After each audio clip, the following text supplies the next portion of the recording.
आशी को नींद में ही किसी के गर्म हाथों का एहसास हुआ, जिसे महसूस कर उसके चेहरे पर एक मीठी सी मुस्कान आ गई।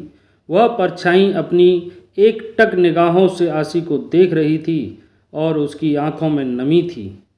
मुझे माफ़ करना प्रिंसेस, फ़िलहाल मैं तुम्हारे लिए कुछ नहीं कर सकता। मुझे पता था तुम्हें प्रोटेक्ट करके रखने के बाद की ज़िंदगी तुम्हारे लिए आसान नहीं होगी, लेकिन तुम्हें एक बड़ी मंजिल को पाना है जिसके लिए तुम्हें इन कांटों की राहों से गुजरना होगा। तुम कोई आम लड़की नहीं हो, इसलिए तुम्हारी तकलीफ़ भी आम नहीं होंगी। किसी बड़ी चीज़ को पाने के लिए बड़े सेक्रीफाइसेस भी करने होते हैं। सोना जब आग में तप कर ही खरा होता है, और तुम तो सोने का वह टूक हो जो जिसके सिर पर रहेगा उसके शहंशाह बना देगा। तुम्हारी मासूमियत ही तुम्हारा हथियार है, और तुम्हारे अंदर जिसका खून है वह भी एक सोना है। बस ज़रूरत है तुम्हें खुद को पहचानने की। तुम इस बात से अनजान हो कि सालों पहले एक कहानी लिखी गई थी जो अधूरी है। उसे तुम पूरा करोगी और बनोगी डेविल क्वीन, और यह सब तुम तब करोगी जब तुम प्रिंसेस की तरह नहीं, एक आम लड़की की तरह रहोगी। यह सब कहने के बाद उस शख्स ने झुककर आशी के माथे पर किस किया, और फिर उसकी नज़र आशी के जख्मों पर पड़ी। उसने अपनी जेब से रूमाल निकालकर खून को पोंछना शुरू कर दिया, फिर थोड़ी सी दवा लेकर आशी के जख्मों पर लगा दी, और रात भर आशी के मासूम चेहरे को देखते हुए उसके पास ही बैठकर उसने रात बिता दी। अगली सुबह 6 बजे आशी की आंखें खुलीं। उसने खुद को फुटपाथ पर उस पप्पी के साथ सोता हुआ पाया तो रात की घटना याद आ गई, जिसे याद करके एक बार फिर उसकी आंखें नम हो गईं। उसने अपनी नज़र घुमाकर देखा तो आसपास कोई नहीं था। तभी उसकी नज़र अपने ऊपर रखे जैकेट पर पड़ी, जिसे देखकर वह हैरान होते हुए खुद से बोली, अरे यह किसका है? आशी ने आसपास देखा तो उसे कोई नज़र नहीं आया। फिर उसके चेहरे पर एक मीठी सी मुस्कान आ गई, यह सोचकर कि शायद कान्हा जी ने उसकी मदद के लिए किसी के मन में करुणा जगाई होगी, और वह यह जैकेट छोड़ गया। आशी को ठंड लग रही थी, इसलिए उसने वह जैकेट पहन ली। इस वक्त आशी ने एक येलो सूट और वाइट चूड़ीदार पहन रखा था। जब आशी ने उस पप्पी को देखा तो वह आशी को देखकर अपनी दुम हिला रहा था। आशी को फील हुआ कि इस छोटे से पप्पी को भी ठंड लग रही होगी, इसलिए उसने अपने दुपट्टे से उसको अच्छे से कवर कर दिया और बोली, छोटू, हमने रात भर तुम्हारी फैमिली का इंतज़ार किया, लेकिन यहाँ कोई नहीं आया। अब हमें आगे चलना होगा। देखना होगा रास्ते में कहीं कुछ खाने के लिए मिल जाए, लेकिन मेरे पास पैसे नहीं हैं। ओके, कोई बात नहीं, चलो कुछ तो इंतज़ाम हो ही जाएगा। बाबा कहते हैं जिसका कोई नहीं होता उसके कान्हा जी होते हैं। आशी उस डॉगी के साथ हाथ पकड़कर बात करते हुए वहाँ से चलने लगी। सुनो छोटू, मेरा नाम आशी है। मैं तुम्हें क्या कहूँ, मुझे तो तुम्हारा नाम ही नहीं पता। अच्छा ठीक है, तुम ब्राउन कलर के हो तो तुम्हारा नाम ब्राउनी है। ओके, तुम्हें यह नाम अच्छा लगा? आशी की बातों पर वह पप्पी अपनी दुम हिलाने लगा, जिसे देखकर आशी मुस्कुराते हुए बोली, इसका मतलब तुम्हें नाम अच्छा लगा, तो आज से तुम मेरे ब्राउनी। कुछ देर चलने के बाद आशी की नज़र कुछ लोगों पर पड़ी जो गरीब और बेसहारा लोगों को खाना खिला रहे थे। यह देखकर आशी के चेहरे पर मुस्कान आ गई। उसने कहा, अरे ब्राउनी, देखो कान्हा जी ने हमारी मदद के लिए किसी को भेज दिया। चलो हम भी जल्दी से खाना ले लेते हैं, वरना ख़त्म हो जाएगा। आशी जाकर उन लोगों से खाना लेती है, लेकिन वह काफ़ी नहीं था। उसने मायूस होकर ब्राउनी से कहा, यह तो थोड़ा सा ही है, इसे हम दोनों में से कोई एक ही खा सकता है। लो इसे तुम खा लो, तुम्हें ज़्यादा भूख लगी होगी।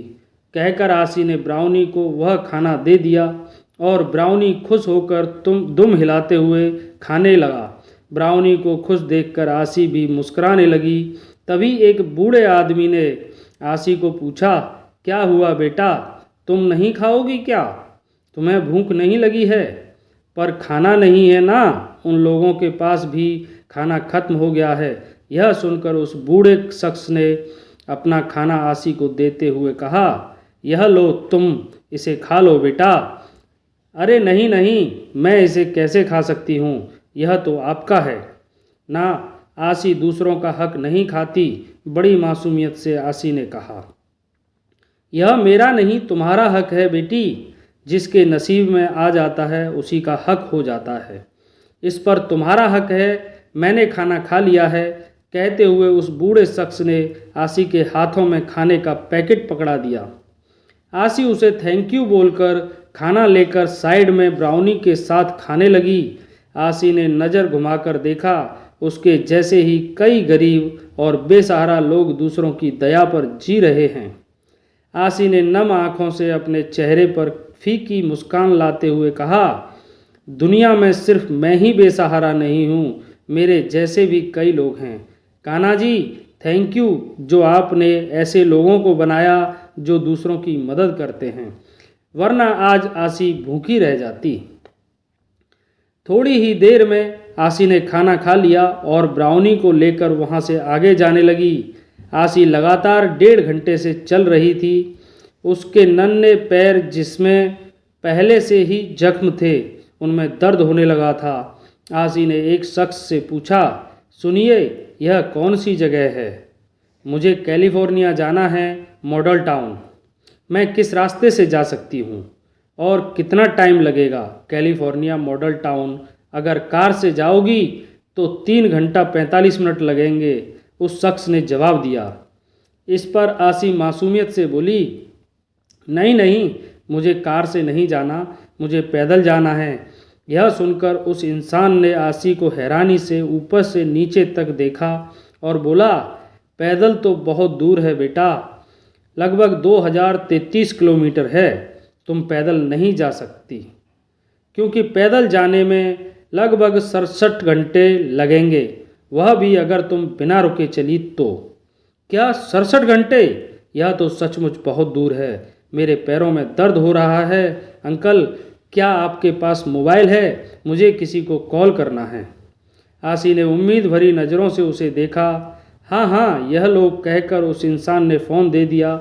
आसी ने समर का नंबर डायल किया, लेकिन उसका नंबर एक बार फिर नॉट रीचेबल बता रहा था।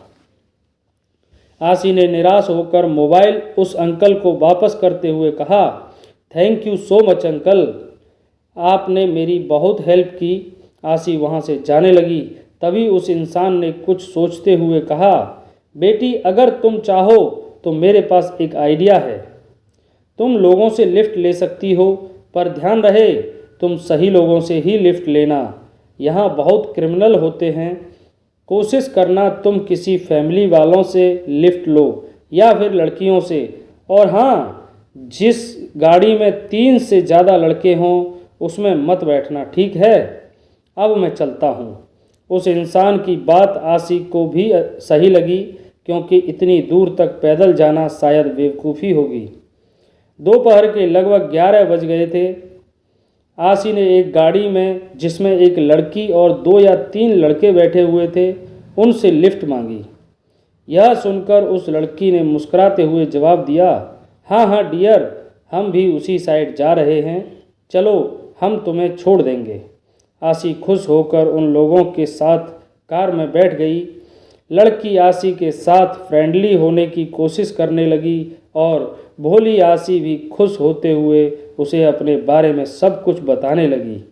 उन लोगों को इतना तो पता चल गया था कि यह लड़की बहुत ही मासूम है। थोड़ी देर बाद वह लड़की सही मौका देखकर आसी को पानी की बोतल देते हुए बोली, तुम्हें प्यास लगी होगी डियर, लो पानी पी लो। आसी ने मुस्कुराकर पानी की बोतल ली, लेकिन तभी उसे कुछ ख्याल आया। जब उसके बाबा ने उसे कहा था किसी भी अनजान इंसान के हाथों से कुछ भी लेकर खाना पीना नहीं चाहिए, चाहे वह तुम्हें कितना भी अच्छा लगे। यही सोचकर आसी ने पानी की बोतल वापस करते हुए कहा, नहीं नहीं, एक्चुअली मैंने अभी अभी पानी पिया था, लेकिन मुझे प्यास नहीं लगी। अरे डियर, पानी पी लो, पानी पीना अच्छा होता है। कहते हुए वह लड़की आसी को फिर से बोतल देने लगी, या यूं कह लीजिए उसे ज़बरदस्ती पानी पिलाने की कोशिश करने लगी। आसी को थोड़ा शक हुआ कि अचानक उसकी नज़र सड़क किनारे एक मील के पत्थर पर पड़ी, जिस पर कैलिफोर्निया का रास्ता दूसरी तरफ दिख रहा था। लेकिन यह लोग अलग डायरेक्शन में जा रहे थे, तो आसी को शक हुआ और वह घबराने लगी। आसी एकदम से घबरा कर बोली, अरे कैलिफोर्निया का रास्ता वह है, आप कहाँ ले जा रहे हो? ओहो, तुम चिंता मत करो डियर, यह शॉर्टकट रास्ता है, यहाँ से हम जल्दी पहुँच जाएंगे। कहते हुए ड्राइवर ड्राइव करते जा रहा था। आसी परेशान होकर साइड में बैठ गई। तभी उसकी नज़र उस लड़की की शर्ट के नीचे छुपाई गन पर पड़ गई, जिसे देखकर आसी समझ चुकी थी यह सही लोग नहीं हैं। अब आसी डर गई और वह शांति से सीट पर बैठकर अपना बुलेट जैसा दिमाग दौड़ाने की कोशिश करने लगी। आसी ने नॉर्मल दिखाने के लिए नकली सी मुस्कान के साथ लड़की से कहा, हे सुनो डियर, 1 मिनट गाड़ी रोकना, मुझे जोर से टॉयलेट आई है। नहीं, तुम अभी नहीं जा सकती, थोड़ी देर में हम लोग पहुंच जाएंगे, उसके बाद चली जाना।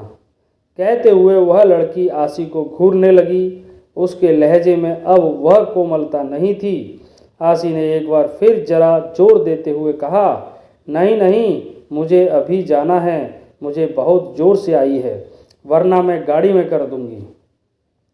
सोच लो। इस पर ड्राइवर के बगल में बैठे हुए लड़के ने इरिटेट होते हुए कहा, आई थिंक हमें गाड़ी रोक देनी चाहिए। अली, जाओ इसे लेकर, और ध्यान देना कुछ गड़बड़ ना हो। उसकी बात मानकर ड्राइवर ने कार रोक दी और वह लड़की एली आसी को लेकर जंगल के साइड में चली गई। एली बहुत ही चालाक लड़की थी, उसने आसी को अकेला नहीं छोड़ा। आसी सही मौके का इंतज़ार कर रही थी और सही मौका मिलते ही आसी ने उस लड़की की आंखों में धूल झोंककर वहां से दौड़ लगा दी। लेकिन इससे पहले कि वह वहां से दूर जा पाती, ड्राइवर के माथे में साथ में बैठे हुए लड़के ने आसी को पकड़ लिया और उस लड़की ने गुस्से में आकर आसी के गालों पर 2 थप्पड़ लगा दिए, जिससे आसी के होठों के किनारे से खून बहने लगा और उसकी आंखों से आंसू आने लगे। अब वह आसी के हाथों से ब्राउनी को छीन रहे थे ताकि उसे फेंक सकें, पर आसी ने ब्राउनी को कसकर पकड़ रखा था और उन्हें आसी को कार में धकेलकर कार को अच्छे से लॉक कर दिया। आसी चिल्लाती रही, छोड़ दो मुझे, जाने दो, तुम लोग भी गंदे हो, तुम भी आसी को मार रहे हो, मैं तुम्हारे साथ नहीं जाऊंगी। कान्हा जी, मुझे बचाओ, साइको जी, साइको, देखो यह मुझे मार रहे हैं, अब कहाँ हो तुम? आसी चिल्लाती रही, लेकिन उन लोगों पर कोई असर नहीं पड़ा। उन लोगों ने कार स्टार्ट करके वहाँ से ड्राइव करना शुरू कर दिया। वह लड़की आसी की बगल में बैठी थी। उसने आसी के सिर पर गन तान दी और कहा, अगर दोबारा शोर मचाने की कोशिश की तो भेजा उड़ जाएगा तेरा। आसी ने यह सोचकर ब्राउनी को जोर से गले लगा लिया कि शायद यह लोग ब्राउनी को उससे छीन लेंगे। वह सिसक सिसक कर रोने लगी, लेकिन उसने शोर मचाना बंद कर दिया। उन तीनों किडनैपर के चेहरे पर जीत भरी मुस्कान थी। आसी ने अनजाने में कुछ गलत लोगों से लिफ्ट मांग ली थी। कार में बैठकर कुछ ही देर में उसे उनके इरादे कुछ कुछ समझ आ चुके थे। उसने उनको चकमा देने की कोशिश भी की थी, लेकिन नाकामयाब रही। वह सिसक सिसक कर रोने लगी और अब उसने शोर मचाना बंद कर दिया था।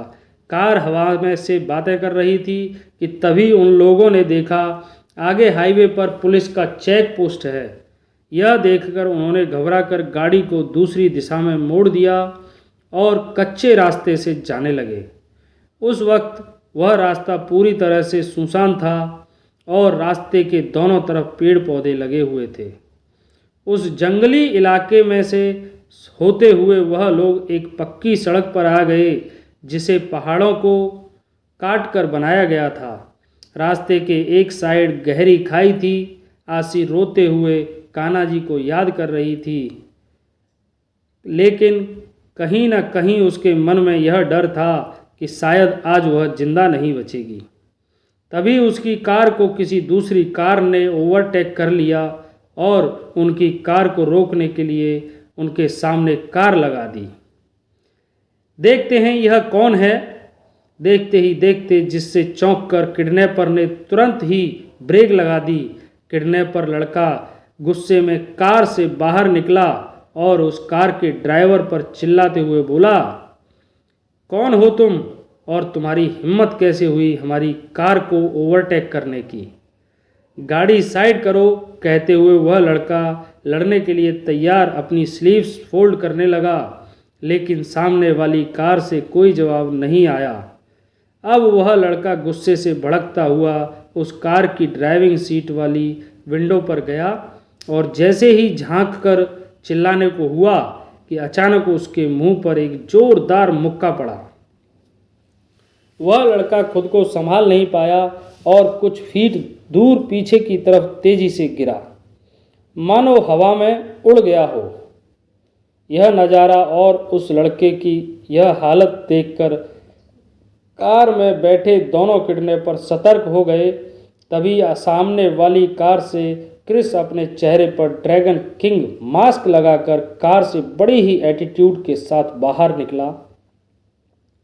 क्रिस को इस हुलिये में देखकर दोनों के चेहरों की हवाइयाँ उड़ गईं और आसी के चेहरे पर एक मुस्कान आ गई। साइको जी, मेरे साइको जी।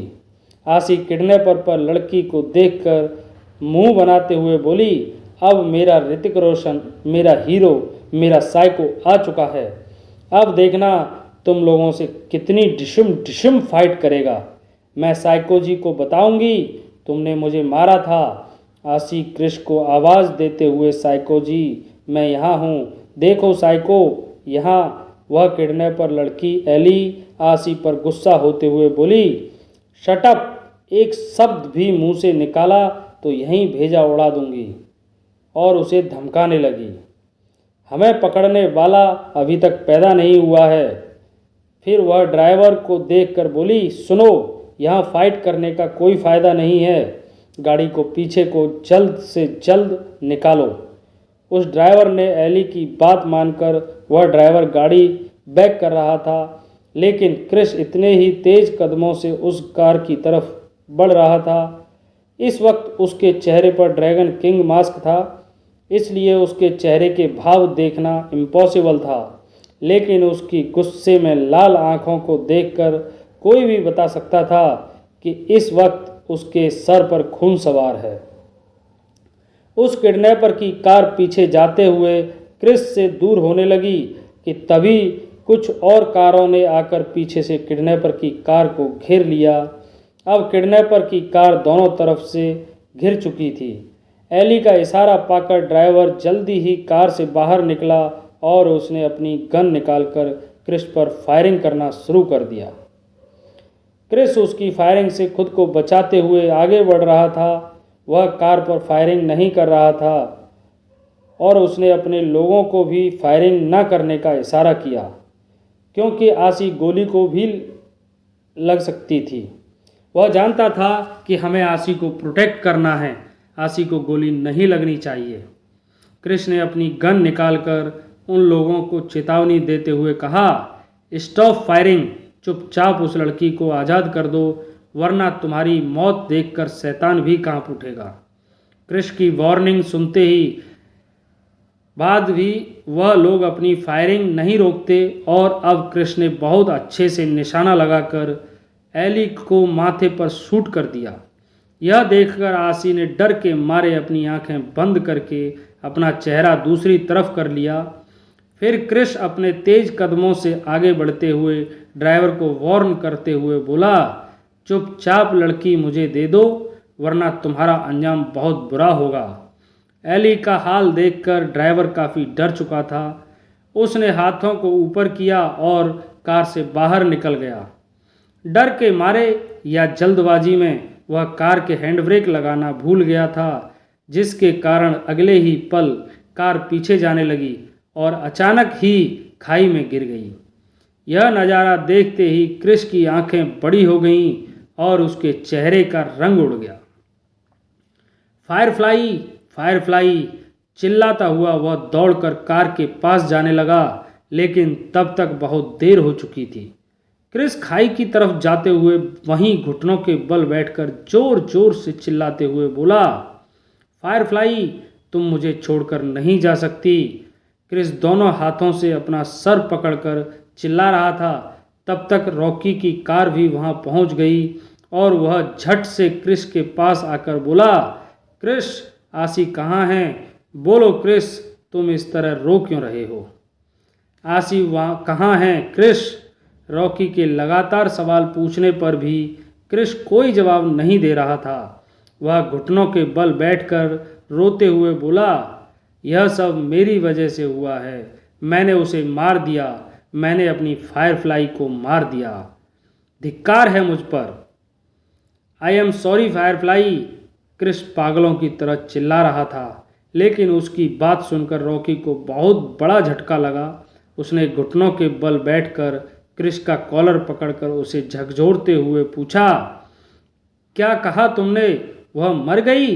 क्रिस, तुम ऐसा कैसे कर सकते हो? तुमने मुझसे प्रॉमिस किया था तुम उसे प्रोटेक्ट करोगे। तुम उसे मार कैसे सकते हो? How dare you? क्रिस, मैं कुछ नहीं जानता। आई वांट माई आसी। अगर उसे कुछ भी हुआ तो समझ लेना तुम्हारा भाई भी मर गया। मैं तुम्हें कभी माफ़ नहीं करूँगा, कभी नहीं। तुमने उस मासूम लड़की को मारने के लिए छोड़ दिया था। तुम सचमुच हार्टलेस हो, तुम सचमुच ड्रैगन हो। I hate you Krish, I hate you, I hate you. कहते हुए रॉकी उसके चेहरे पर थप्पड़ मारने लगा।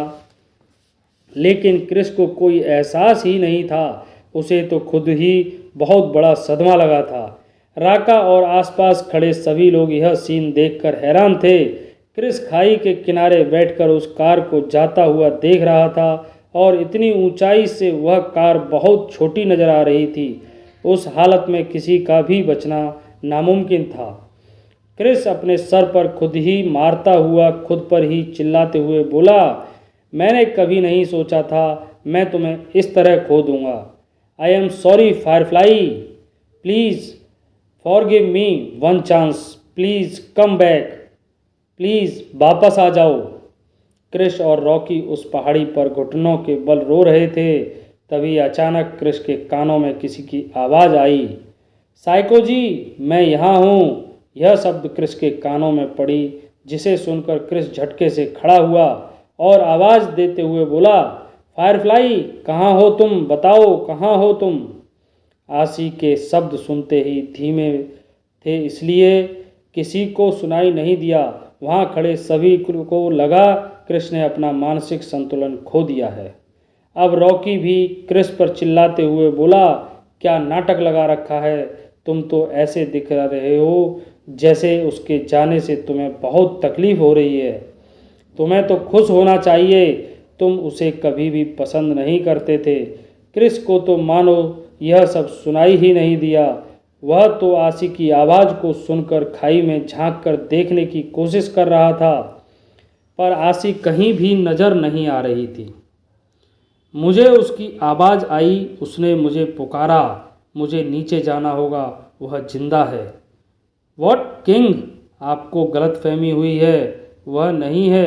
राका ने समझाना चाहा, लेकिन क्रिस भड़कता हुआ बोला, नहीं नहीं, वह जिंदा है। मुझे उसकी आवाज़ सुनाई दे रही है। मुझे एक रस्सी चाहिए, मुझे जल्दी रस्सी दो। कहते हुए क्रिस जल्दी से कार की तरफ भागा और कार से एक रस्सी लेकर अपनी कमर में बांधने लगा और राका से बोला, इसे कार से बांधो कोई फास्ट। क्रिस का ऑर्डर पाकर राका ने रस्सी के दूसरे सिरे को कार से बांधना शुरू कर दिया, लेकिन साथ ही साथ क्रिस को रोकने की कोशिश करते हुए बोला, किंग आप रुक जाइए, हम किसी और को भेजते हैं। रॉकी भी क्रिस के लिए परेशान होने लगा, लेकिन क्रिस ने सभी की बातों को इग्नोर करके अगले ही पल खाई में छलांग लगा दी। यह नज़ारा देखते ही सभी की आंखें हैरानी से बाहर आ गईं। अब क्रिस रस्सी के सहारे लटका हुआ था और अपनी नज़र घुमाकर चारों तरफ देख रहा था। फायरफ्लाई, कहाँ हो तुम? आवाज़ दो मुझे। अरे मैं यहाँ हूँ साइको जी।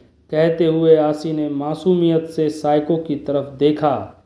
क्रिस ने जब आवाज़ की दिशा में अपना चेहरा किया तो हैरान रह गया। आसी एक पेड़ की डाली को एक हाथ से पकड़कर लटकी हुई है और उसके दूसरे हाथ में ब्राउनी है। उसने क्रिस को देखते ही कहा, मेरा हाथ छूट रहा है साइको, तुम ब्राउनी को बचा लो प्लीज़। मुझे पता है तुम मुझसे गुस्सा हो, लेकिन मैंने निक को नहीं मारा। सच्ची कान्हा जी की कसम, तुम मुझे छोड़ दो, लेकिन ब्राउनी को बचा लो प्लीज़। मैं अब ज़्यादा देर तक इस पर लटकी नहीं रह सकती। आसी ने बड़ी ही मासूमियत से क्रिस को देखकर उसे रिक्वेस्ट करते हुए यह सोचकर कहा कि शायद क्रिस उसे इतना नफरत करता है और उसे नहीं बचाएगा।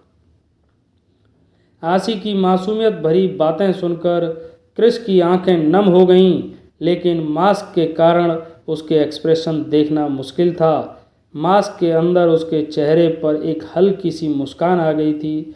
उसने आसी को प्यार से डांटते हुए कहा, मुझे पता है बेवकूफ़ लड़की, तुम 1 मिनट के लिए चुप हो जाओगी। मैं आ रहा हूँ। क्रिस ने जल्दी से रस्सी को एडजस्ट किया और आसी के पास पहुँचा। फिर आसी की तरफ हाथ बढ़ाते हुए बोला, मेरा हाथ पकड़ो।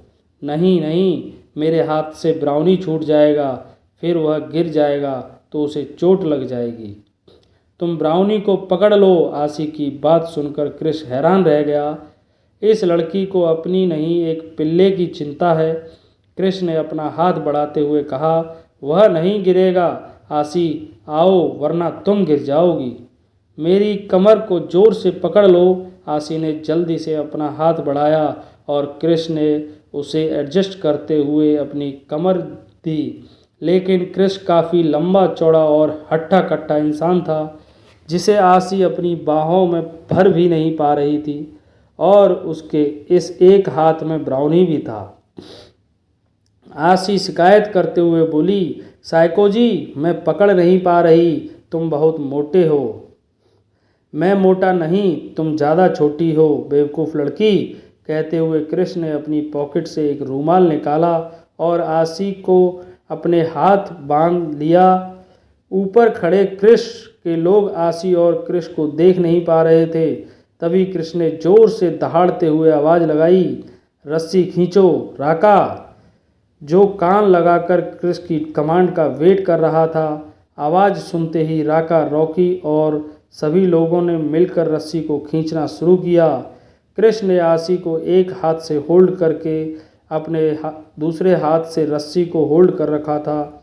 थोड़ी ही देर में सभी ने मिलकर आसी को क्रिस के साथ ऊपर खींच लिया था और क्रिस आसी के चेहरे को देखते हुए अपनी रस्सी को खोल रहा था। क्रिस के चेहरे पर इस वक्त बहुत सारे इमोशन थे। आसी को जिंदा देखकर रॉकी ने उसे पीछे से हग कर लिया और कहा, तुम ठीक तो हो आसी?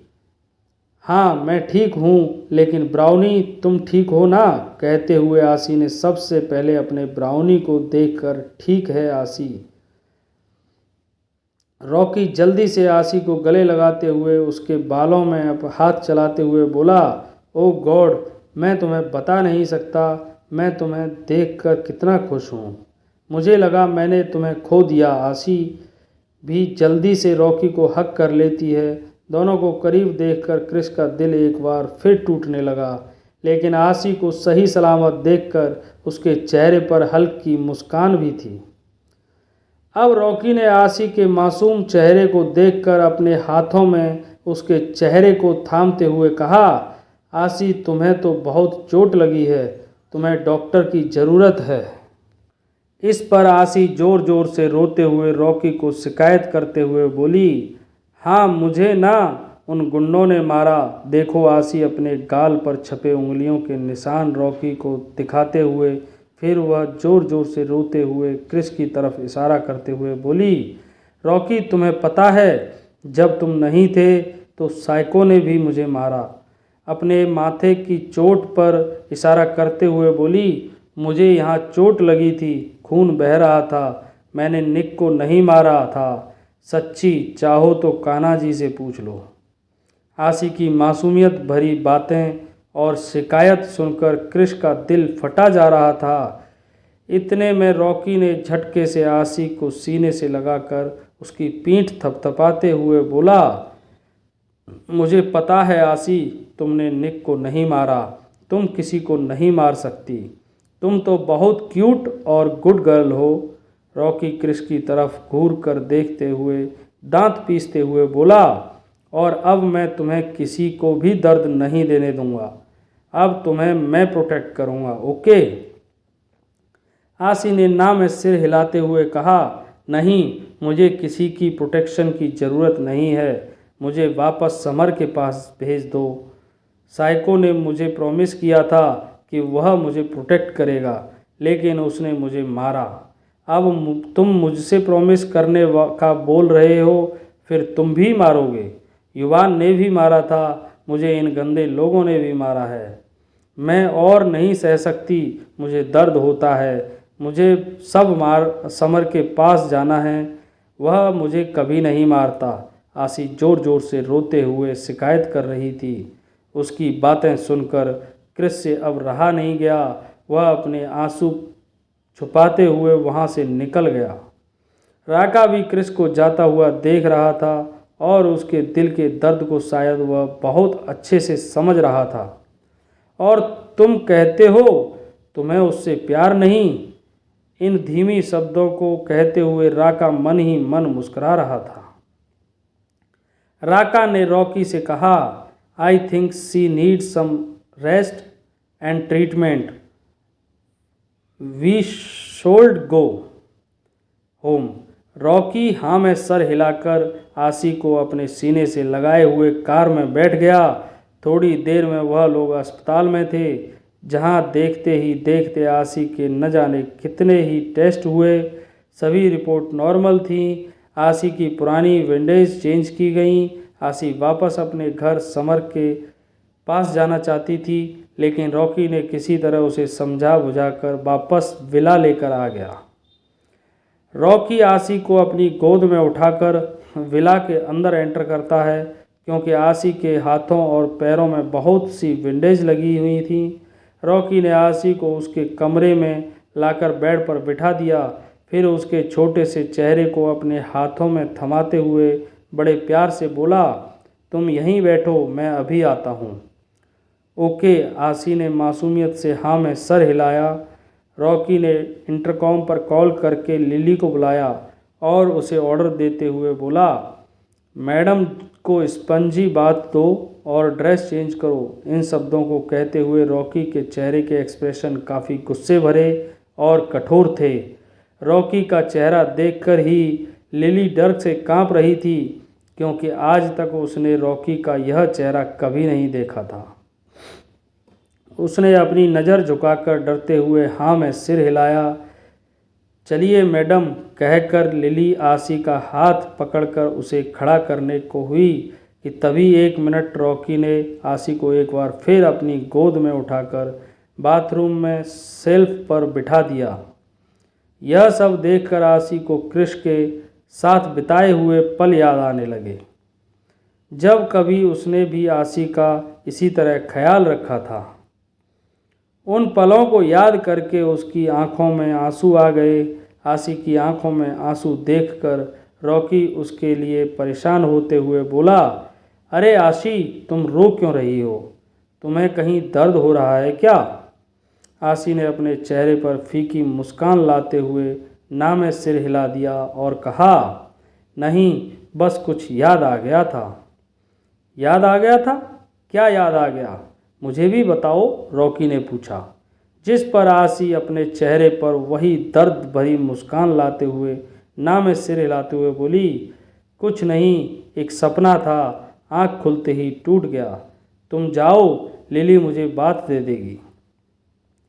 आशी की बात सुनकर रॉकी बाथरूम से बाहर जाते हुए लिली को घूर कर देखते हुए बोला, ध्यान देना, विंडेज पर पानी नहीं जाना चाहिए, वरना तुम्हारी खैर नहीं, और संभाल कर बाहर लाना। अगर आशी को जरा भी दर्द हुआ तो तुम्हारे दर्द का इलाज कहीं नहीं मिलेगा। यह मत सोचना कि तुम बच गई, तुम्हारा हिसाब अभी बाकी है। रॉकी की धमकी भरी आवाज़ और तमतमाता चेहरा देखकर लिली डर से कांपते हुए बड़ी हिम्मत जताकर बोली, मास्टर। रॉकी गुस्से से दांत पीसते हुए shut up and do your work कहकर कमरे से बाहर निकल गया और लिली डर के मारे आंखों में आंसू लिए आशी को बात देने लगी। इस बीच लिली डरते हुए अपनी नज़रों को नीचे करे आशी से बोली, आई एम सॉरी मैडम, यह सब मेरी वजह से हुआ है। अरे आप क्यों रो रही हैं और मुझे सारी क्यों बोल रही हैं? आपकी वजह से कुछ नहीं हुआ, सारी गलती मेरी थी, मैं आपसे नाराज़ नहीं हूँ। यह सुनकर लिली की आंखों में आंसू थे। वह चेहरे पर हल्की सी मुस्कान के साथ बोली, मैडम आप बहुत अच्छी हैं, आप भी बहुत अच्छी हो, लेकिन आशी से थोड़ा कम। अब आप रो मत, अपने आंसू पोंछ लो। कहते हुए आशी ने उसके आंसू पोंछ दिए। थोड़ी ही देर में आशी को बात देने के बाद लिली ने उसे संभाल कर क्लोजेट रूम में ले जाकर अपने हाथों से एक टॉप और एक नी लेंथ शॉर्ट ड्रेस पहना दी। ड्रेस देखकर आशी ने कहा, नहीं, मैं शॉर्ट ड्रेस नहीं पहनती, मुझे लॉन्ग ड्रेस चाहिए। सॉरी मैडम, लेकिन वह कंफर्टेबल नहीं होगा, आपके हाथों और पैरों में बैंडेज है, शॉर्ट ड्रेस आपको कंफर्टेबल रहेगी। लिली ने आशी को समझाया तो आशी बोली, अच्छा तो फिर ठीक है। लिली ने देखा आशी के गालों पर उंगलियों के निशान हैं, जिन्हें देखकर लिली को बहुत बुरा लगा। उसने आशी के लंबे घने रेशमी बालों की 2 कट फ्रेंच चोटी बना दी और कान में छोटे छोटे ईयररिंग, चेहरे पर हल्का सा टचअप भी कर दिया, जिससे चेहरे के निशान थोड़े से छुप गए। अब आशी फ्रेश लग रही थी, उसे अपना यह लुक बहुत अच्छा लग रहा था, बिल्कुल क्यूट, बहुत सुंदर बारबी डॉल लग रही थी। लिली ने आशी को निहारते हुए कहा, आप सचमुच बहुत खूबसूरत हो और आपके गालों पर पड़ने वाले डिंपल बहुत अट्रैक्टिव हैं। आप हमेशा मुस्कुराते रहना। यह सुनकर आशी मुस्कुरा देती है। लिली आशी को वापस बेडरूम में लेकर आई तो वहाँ रॉकी आशी के लिए खाना लेकर बैठा हुआ था। आशी को अपने सामने सोफे पर बिठाकर रॉकी ने लिली को वहाँ से जाने का इशारा किया तो वह सर झुकाकर वहाँ से चली गई। रॉकी ने आशी को अपने हाथों से खाना खिलाया। खाना खाते हुए आशी ने रॉकी से कहा, आप भी खाओ, और फिर रॉकी भी आशी के साथ खाने लगा।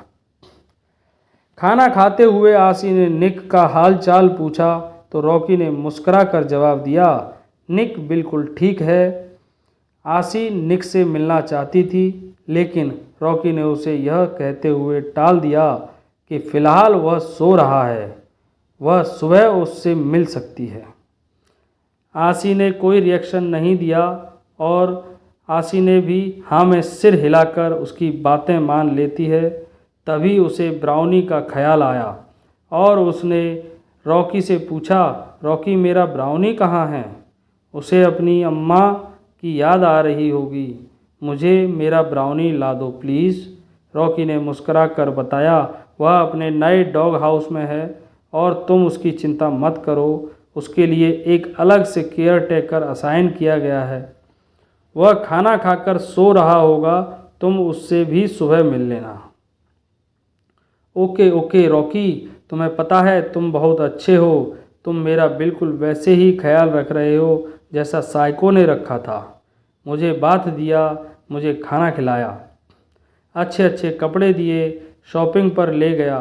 फिर पता नहीं क्या हुआ, एक दिन वह मुझ पर बहुत गुस्सा होने लगा। रॉकी, तुम तो मुझ पर उसकी तरह गुस्सा नहीं करोगे ना? आशी की बात सुनकर रॉकी एकदम हैरान रह गया। उसने हैरानी से आशी की तरफ देखते हुए पूछा, व्हाट? किसने तुम्हारा ख्याल रखा? तुम्हें बात दिया, लेकिन वह तो ऐसा निक के अलावा किसी के लिए नहीं करता। फिर रॉकी अपने आप से में सोचते हुए बोला, क्रिस ऐसा कैसे कर सकता है? उसके पास तो सर्वेंट की कमी नहीं है।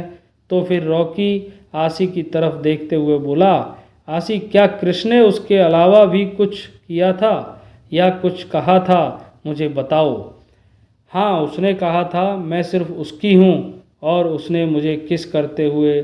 आशी ने अपने शब्दों को वहीं रोक लिया क्योंकि उसे कुछ दिन पहले की घटना याद आ गई, जब कृष आशी को बिला लेकर आया था और उसने आशी को धमकी दी थी कि आशी उन सब दोनों के बारे में किसी को कोई भी बात नहीं कहेगी, खास तौर से रॉकी को, वरना वह समर को मार देगा। वह याद करते ही आशी अपने निचले होठों को दांतों से काटते हुए डर रही थी और उसकी आंखों में डर साफ नजर आने लगा, जिसे रॉकी ने भी भांप लिया। आशी एक खाली घूंट भर के बात को घुमाते हुए बोली, वह मैं मेरा मतलब है, उसने कहा था वह मेरा ख्याल रखेगा, बस और कुछ नहीं। तुम जल्दी खाना खिलाओ ना, मुझे नींद आ रही है। कहते हुए आशी ने मासूम सा चेहरा बना लिया, लेकिन अब रॉकी के दिमाग में यह बात खटकने लगी थी। लेकिन रॉकी कोई छोटा बच्चा नहीं है जिसे कोई भी अपने हिसाब से घुमा दे। उसने आशी को खाना खिलाया और उसकी मेडिसिन भी खिलाई। फिर उसे बिस्तर पर लेटाकर उसे ब्लैंकेट उड़ाकर आराम करने को कहा दिया और लाइट को बंद करके कमरे से बाहर चला गया। आशी भी काफ़ी थकी हुई थी और बिस्तर पर गिरते ही उसे नींद आ गई। इधर दूसरी तरफ कृष बिला के पीछे अपने सीक्रेट अड्डे पर पंचिंग बैग पर अपना गुस्सा उतार रहा था। इस वक्त वह पसीने से पूरी तरह भीगा हुआ था। उसके हाथों से खून बहे जा रहा था क्योंकि उसने ग्लव्स नहीं पहने थे। उसकी नीली आंखें भी खूनी लाल हो रही थीं। उसे देखकर पता चल रहा था कि वह काफ़ी देर से पंचिंग कर रहा है। वह आशी की बातों को याद कर रहा था, उसका रोना, आंखों में आंसू, रॉकी से लिपटकर शिकायत करना, उसके चेहरे पर थप्पड़ के निशान, उसका हर एक दर्द और उसकी हालत, उसका मुरझाया हुआ चेहरा और मौत के इतने नज़दीक होने के बावजूद अपनी सफाई देना कि उसने निक को नहीं मारा। वह सब याद करके कृष के दिल में भी दर्द हो रहा था। वह पूरी तरह से पसीने में लथपथ था जब उसने आशी की कार को खाई से गिरते हुए देखा था और उसे महसूस हुआ था कि उसने हमेशा के लिए खो दिया। उसे ऐसा महसूस हुआ था जैसे उसकी दुनिया उजड़ गई। क्रिस झटके से अपनी पंचिंग बैग को पकड़ा और अपनी आंखें बंद करके थोड़ा सा रिलैक्स करने की कोशिश की, लेकिन तभी उसकी आंखों के सामने आशी का हंसता मुस्कुराता चेहरा आने लगा, गालों पर पड़ने वाले डिंपल और उसका हंसकर बातें करना, उसकी मासूमियत भरी बातें। जब क्रिस उससे मिलने उसके घर जाता था, जब वह उसके इतने करीब था कि उस पर सिर्फ अपना अधिकार समझता था, लेकिन उन्हें आंखों के आगे देखते ही देखते आशी का हंसता मुस्कुराता चेहरा आंसुओं से भीगने लगा। उसके चेहरे की मुस्कान गायब हो गई और क्रिश के दिल में बेचैनी होने लगी। क्रिश की आंखों के सामने वह सीन फिल्म की रील की तरह चलने लगा। अब उसने आशी को अस्पताल से खींचकर धक्के मारकर बाहर सड़क पर फेंक दिया था और आशी मासूमियत से कह रही थी कि उसने निक को नहीं मारा, उसे एक बार निक से मिल लेने दो। लेकिन क्रिस ने उसकी एक नहीं सुनी थी।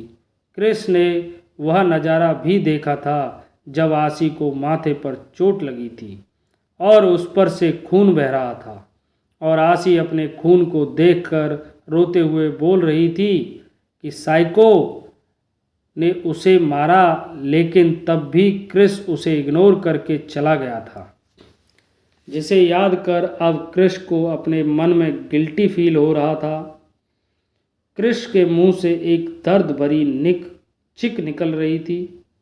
यह सब मेरी वजह से हुआ है। मैंने उसकी बात नहीं सुनी। मैंने उसे हमेशा दर्द दिया है। मैं सचमुच ड्रैगन हूँ। मैं घटिया हूँ, उसके लायक नहीं हूँ। मैं उसे प्रोटेक्ट नहीं कर पाया। उसे सबसे ज़्यादा तकलीफ़ आज तक मैंने ही दी है। वह बहुत इनोसेंट है और मैंने उसका दिल दुखाया है।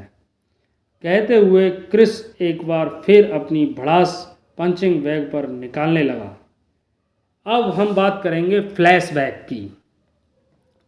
आसी को अस्पताल से निकलने के बाद निक के लगभग सभी टेस्ट लिए गए और इस बीच रॉकी को भी खबर मिल चुकी थी, इसलिए वह भी अस्पताल पहुंच रहा था। रिपोर्ट सुबह आने वाली थी, लेकिन क्रिस अपने गुस्से में डॉक्टर पर चिल्लाते हुए सभी रिपोर्ट जल्द से जल्द निकालने के लिए कहा, ताकि निक को कोई सीरियस इंजरी ना हो। क्रिस के खौफ में सभी डॉक्टर जल्द से जल्द रिपोर्ट निकालने लगे और 4 घंटे में ही रिपोर्ट तैयार कर दी। और तब तक रॉकी भी अस्पताल पहुंच चुका था।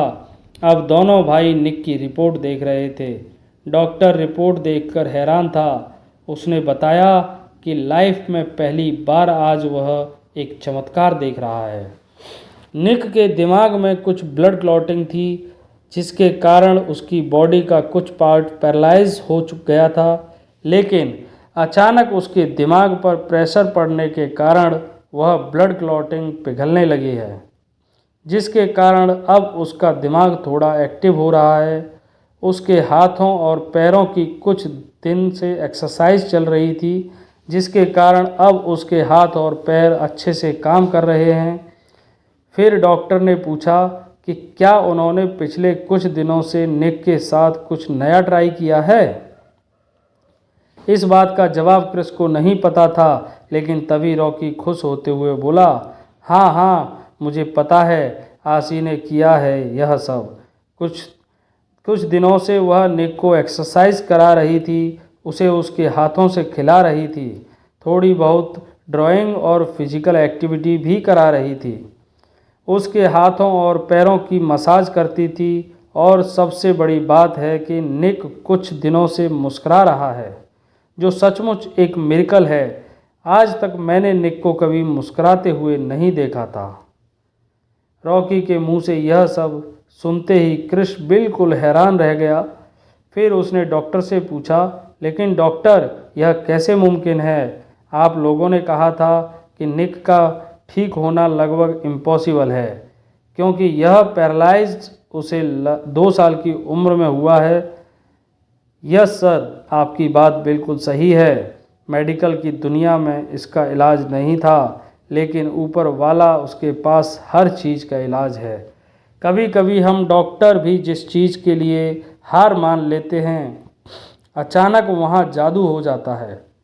निक के साथ जो एक्सीडेंट बचपन में हुआ था, उसने उसके दिमाग पर बहुत गहरा असर छोड़ा था। उसे एक सदमा लगा था, जिसके कारण उसके सिर पर लगी हुई चोट वहीं जाकर रह गई थी, और छोटा बच्चा होने के कारण वह उस प्रॉब्लम से जूझ नहीं पाया। लेकिन कुछ दिनों से जैसा कि मैं सुन रहा हूँ कि वह खुश रहता है, उसकी एक्सरसाइज हो रही है, इसका मतलब है उसकी विल पावर स्ट्रांग होगा। आज तक निक के अंदर जीने की वजह नहीं थी, या वह अपनी ज़िंदगी को बोझ समझता रहा था। लेकिन इंसान जब खुश रहता है, उसके दिमाग में ऑक्सीजन बहुत अच्छे से जाती है, उसकी विल पावर स्ट्रांग होती है, उसे जीने की वजह मिल जाती है। और जब इंसान का शरीर खुद ही बीमारियों से लड़ने के लिए तैयार हो जाता है, तो यह संभव है। मेरी माने तो अब आप इन्हें जितना खुश रख सकते हैं रखिए और जो ट्रीटमेंट चल रहा है वैसा चलाते रहिए। तभी रॉकी ने मुस्कुराकर पूछा, इसका मतलब मेरा निक ठीक हो सकता है डॉक्टर? वह हमारी तरह चल बोल पाएगा? वेल सर, इसके 50-50% चांसेस हैं। उनके ब्रेन में अभी भी बहुत सी ब्लड क्लॉटिंग है जिन्हें एक्टिव करने के लिए उनकी एक छोटी सी सर्जरी होगी। उससे पहले कि उनके ब्रेन को स्ट्रॉन्ग करने के लिए कुछ मेडिसिन दूंगा और फिर यह सर्जरी 2 महीने बाद हो सकती है। अब तक उनकी विल पावर को और स्ट्रॉन्ग करना होगा। उन्हें खुश रखिए, उनकी एक्सरसाइज करवाइए और हाँ, जिसके कारण यह हुआ है उस इंसान को उनके पास रखिए। शायद वह इमोशनल रूप से उसके साथ अटैच हो रहा है। वह जो कोई भी है, यह सचमुच एक चमत्कार है। डॉक्टर के आंसू आ गए और रॉकी भी भावुक हो गया। उसने क्रिस को कुछ खुशी से गले लगाते हुए कहा, क्रिस मेरे भाई, हमारा निक ठीक हो सकता है। अब हमारी तरह चलेगा, बोलेगा, भागेगा और जिद करेगा। यह सब आशी की वजह से हुआ है। मैं उसे खुशखबरी देने जा रहा हूँ। मैंने उससे जो रिक्वेस्ट की थी उसे पूरा किया। उसने मेरे निक्की को ठीक कर दिया। वह सचमुच आशी है। जहाँ भी जाती है वहाँ खुशियाँ ले जाती है।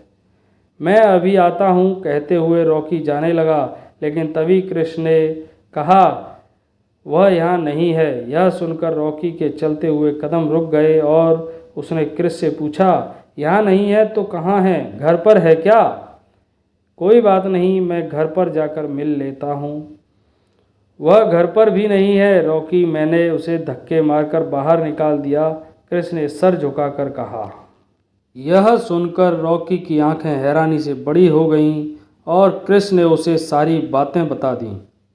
जिसे सुनकर रॉकी क्रिस पर चिल्लाते हुए बोला, जो भी हुआ वह एक्सीडेंट था, उसने जानबूझकर नहीं किया। तुम उस मासूम बच्ची के साथ ऐसा कैसे कर सकते हो?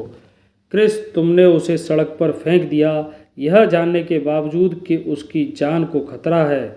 उसने अपनी जान पर खेलकर निक को बचाया था। यह देखो, कहकर रॉकी ने सीसीटीवी फुटेज को जो उसके मोबाइल पर सिक्योरिटी गार्ड ने भेजी थी क्रिस को दिखाई, जिसमें साफ नज़र आ रहा था कि आशी ने अपनी जान पर खेलकर निक को बचाया था और इसलिए आशी को ज़्यादा चोट लगी थी और निक को सिर्फ खरोंच आई थी।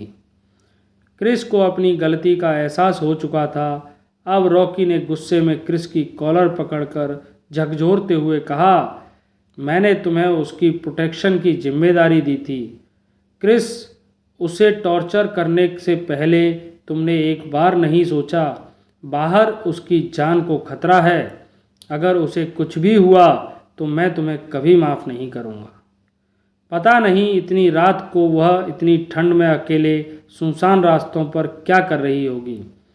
उसे तो यहाँ का रास्ता भी नहीं पता। मैं जा रहा हूँ अपनी आशी को ढूंढने, कहकर रॉकी गुस्से में वहाँ से चला गया। रॉकी अभी बाहर निकला। अब क्रिस जल्दी से जल्द पूरे इलाके की सीसीटीवी फुटेज को एक्सेस करवाया और देखा कि आशी ने कैसे रात गुजारी और वह किस रास्ते से होते हुए गाड़ी में बैठी। सभी डिटेल्स सड़क किनारे लगे हुए सीसीटीवी फुटेज में एक्सेस हो रही थी, जिसके कारण क्रिस को ज़्यादा समय नहीं लगा आशी तक पहुंचने में। क्रिस समझ चुका था आशी किडनैप हो चुकी है। क्रिस सीसीटीवी फुटेज में यह भी देखा था कि रात को आशी जहां सोई थी वहां कोई शख्स रात भर उसके पास बैठा था, लेकिन उसका चेहरा उसे फुटेज में साफ नज़र नहीं आया। लेकिन क्रिस इतना तो समझ चुका था, उस इंसान से आशी को कोई खतरा नहीं था। फिलहाल क्रिस के दिमाग में सिर्फ आशी को दिए गए दर्द ही की याद आ रही थी, जिसका कारण क्रिस खुद था। फ्लैशबैक खत्म हुआ। क्या लिखा है क्रिस और आशी की किस्मत में? कौन था वह अनजान शख्स जिसने की थी आशी की मदद? पढ़ते रहिए और सुनते रहिए आशी और क्रिस की मज़ेदार कहानी दोस्तों कमेंट करके ज़रूर बताइएगा कि आप लोगों को कहानी कैसी लग रही है और आपको क्या लगता है क्रिस और आशी मिल पाएंगे या नहीं मिल पाएंगे। इसी के साथ मिलते हैं हम अगले वीडियो में अगले एपिसोड के साथ।